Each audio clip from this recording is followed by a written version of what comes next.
こんなふわふわな時間を過ごしてしまった。たまには戦況も話し合うべきです。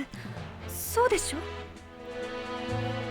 Aloha everyone, Z808 here with another video focusing on specific heroes. Today we are going to talk about Luna, the true strategic master.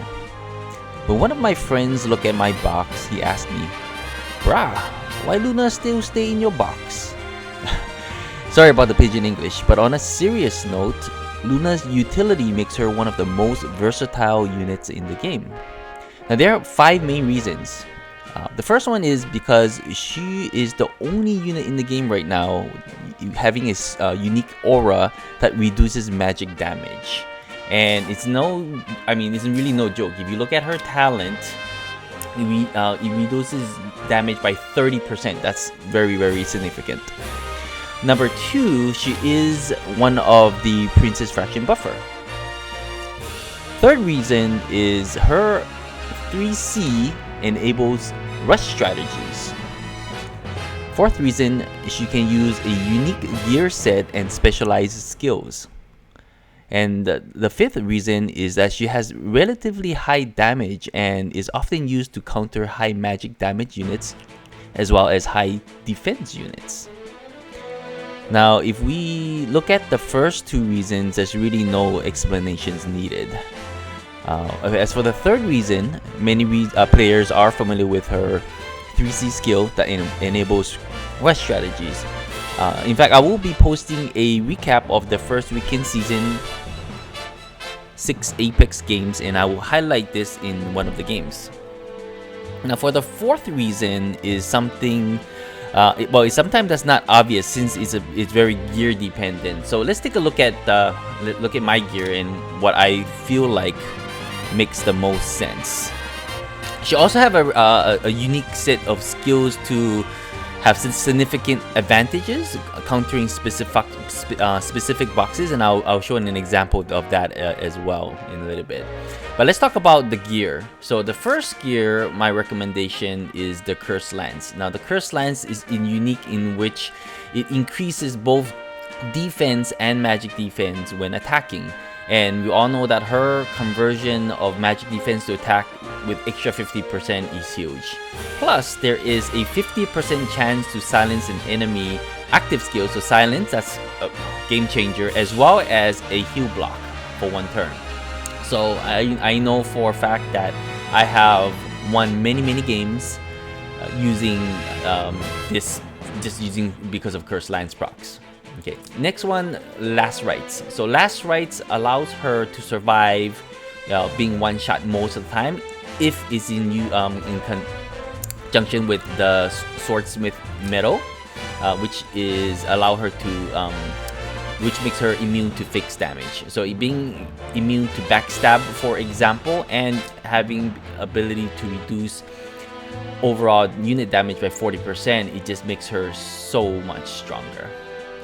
And of course, every flyer's favorite helmet, the crown, which allows you to buff your friendly units extra 20% damage, and that's no joke. So with this gear set, it really makes her shine.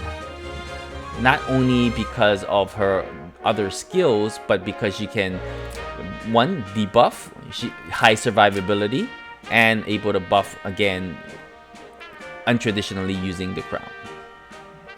So that's huge.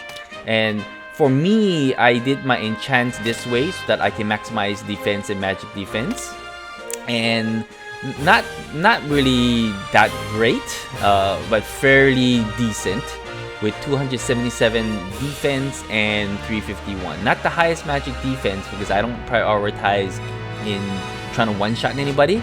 My priority using Luna is being the most flexible unit in my entire team. Okay, with that said, the example that I wanted to show in regards to countering a specific box and is actually using this specific skills. So I am going to show it to you right now. I'm going to use Wind Spiral so I can get a conversion. I'm still going to be the fraction buffer, but I'm actually going to use Defense Command. And not many people use defense command because, I mean, it kind of sucky, right? I mean, all it does is give you 10% in 2 block radius. What does that matter?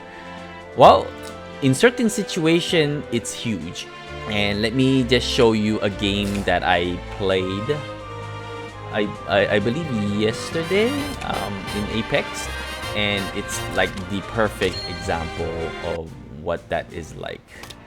So let's take a look at this. And this is actually against Lottie Devastator.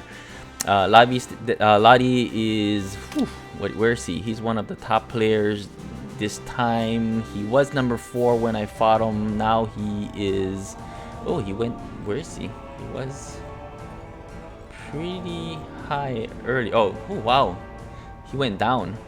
He was 4th place, now he's 33. So looks like either he dropped or a lot of people, well, I think a lot, just because a lot of people did even make Langrisser. So, but still, top 100 player.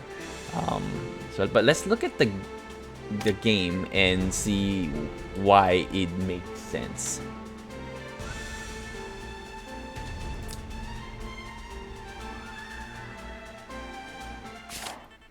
Okay, so when I first enter the game, of course, we don't know who, we can't see the other player, so we don't know who it is. But just by looking at the box, I already knew 100% that it is a rush kill juggler single target box. The reason why is Toguro Brothers, Rosalia, Claret, Sonya, even Brenda. So I mean, like, these units are meant for a juggler killer. Especially Eris can be either way, but I'm sure it's built that way as well. And then now with her, Illustrio is even more dangerous. Of course, they also have the enabler of Akka and then Luna as well. So right off the bat, I already know what the win condition is for my opponent, and I already also know my win condition is to make sure my tank survives. Okay, so let's look at the pick ban and see how that goes. I think I am gonna show the example of what happened, but I also want to show the example of how I did my pick ban as well. So right off the bat, Akka, we already know it's rushing, enables, super powered up. So with that, I had to get rid of both Toguro because I have faced Toguro before. And even without Akka can one-shot juggler, and then of course Ares with his dispel on his 2C is able to significantly have a higher chance of killing juggler. So, you know, bans my healers and picks Yusuke to clean up. So right off the bat, my strategy is, hey, if they're gonna come at me with everything they got, probably in the first or second turn, I gotta be able to, one, make sure that my juggler survives, but also be able to heal back. And based on the characters that I'm leaving him, is all single target. So that's why TRS is super nice.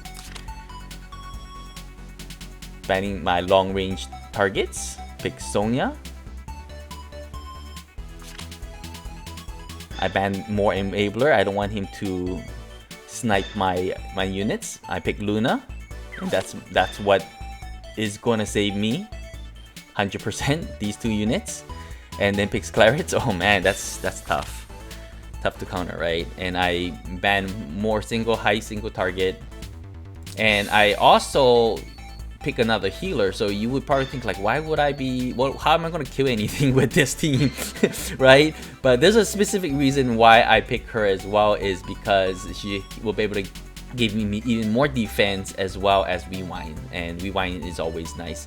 And in addition, if you look at the units I have left over, they are all AoE units. However, they still has their uses. They won't be able to counter one shot, but that's okay because, well, you'll see. And let's see what my opponent picks. I'm gonna, and I already knew he was gonna pick Zarita.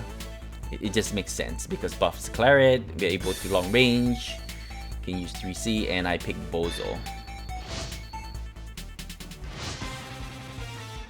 Okay, and the reason I picked Bozo is because of being able to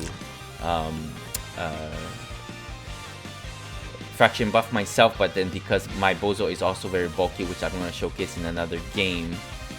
But if you look at my opponent, I already knew exactly, right? Claret trying to follow up attack.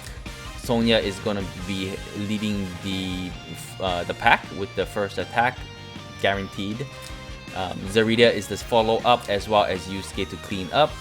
Aka is the enabler to buff up their attack by 30%, as well as +2 movement. So with that said, I also understand that the buff only is most likely will just be the first 2 turns. So the first 2 turns is the most important, and that's why if you look at my positioning of my units, they are in the back here.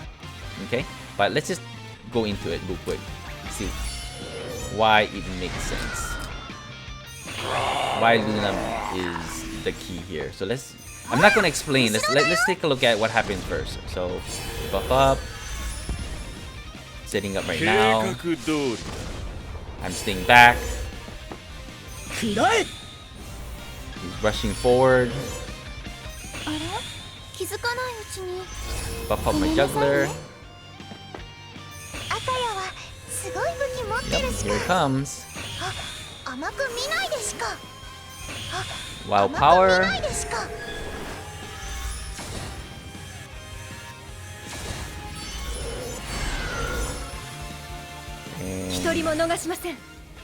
I do my thing, and very specifically, I did not use tiaras first, and I'll explain why in a second. But so right now, round 1, you already know she's going to be rushing. She does move 1, 2, 3, 4, 5, 6, 7. Then probably move 1, 2, 3, and attack from range. Guaranteed Twilight Star and unique weapon and Chaos Helix. I mean, all that fun stuff. So it's gonna hurt. Well, that's what you think, right? It's gonna hurt. Let's see what happens. Strike. Come in. Chaos Helix. Twilight doesn't do anything. And barely did any damage. And I mean, you don't see that often, do you? Yeah, 83% left. So why is that? Why did that like almost no damage? So let me explain. So 1, juggler is in water. You can't dispel because I'm still in water. I position it in a way where there is no way for me to be out of water. Number 2, I knew that I was gonna get a heal reversal. There was no way for me to prevent it because he banned my characters right in the beginning, and that's why I didn't use tiaras, because that would then also damaged my juggler. But if you look at my defense, that's really high, but the defense doesn't matter in this case. The reason why is Sonya's skill actually converts her attack into magic damage when magic damage is the lesser deal. Now my magic defense is only 692, and my magic defense on my lobster is very low. However, I was able to up it a little bit from the base damage using Sophia's unique gear to give juggler the magic defense, but most importantly is because Luna reduced the magic damage by 30%. That is huge. So normally in most jugglers will probably get 1 shot. Well, I just shrugged it off. I just laughed at aha. And I specifically now am going not to heal but shield my juggler, and because I have Goddess Tier, it has removed the heal reversal, and also most importantly gave me where is it at? Immunity to healing reduction effects, which is the heal block, because I know the follow-up is gonna be from Yusuke. It's coming. He can't reach me right now, but it's coming. So let's see what happens. Here comes Claret. Oh, almost a kill, not quite, but because I was able to get my TRs to heal myself and healing light, I'm back to 57% across the board. Now, if I did not have this defense command plus the 30% defense buff from Sophia, that would have been 100% killed. So let's take a step back and look at how close it was again. So I had 13,000 life. Here comes the attack. I was down to 1,000. So obviously that would have been a killed, but hey, thanks to Luna, I was able to survive, and Luna is able to also kill off Sonia. Yay. No harm, no foul, right? Kill off one of their... And then that means Sonia also cannot follow up. Okay, now Yusuke is mad. I don't care, I'm back at full life. He teleports him forward, makes it lose again, and do a follow-up. And now he is able to reach me. But I don't really care. Why? Because, again, let's look at that. He killed off all my soldiers, but due to having 1,186 defense in water, yeah, I mean, there's nothing he can do. So, I mean, a lot of special tech that goes into it, but if you look at the current situation, there really is no win condition for him. All single target. I have heal block already. There's no other debuff that he can do besides heal block. I have healing light. I have Bozo, who is going to be able to AoE single target if needed, and also have Luna to follow up. And I have my 3C and B-Shock, and my B-Shock is gonna hurt like hell. So yeah, there's absolutely no win condition. So with that, my opponent understands and gave up. So I hope that was a good example on how to really make good use of Luna's specialized skills.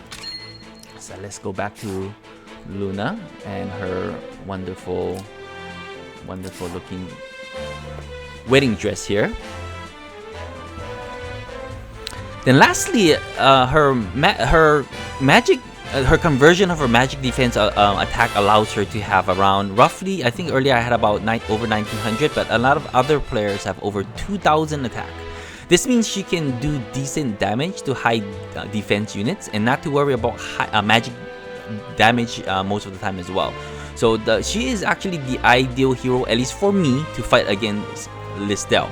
Listel can have up to 900,000 defense, but with 2,000 or close to 2,000 attack, I can punch through that.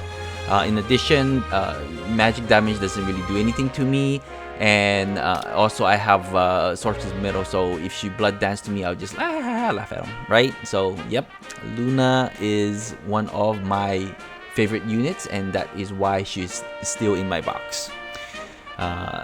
And so I guess the question is, like, what do you think of Luna now? Do you want to put her back in your box? Please share your thoughts at the comments below. Please don't forget to like, share, and subscribe. And I look forward to my Apex review later on, and my weekly gamble video either tonight or tomorrow. I hope you enjoyed the video and get a little bit better understanding of how Luna can be part of your team. The Cornerstone. Strategic Master.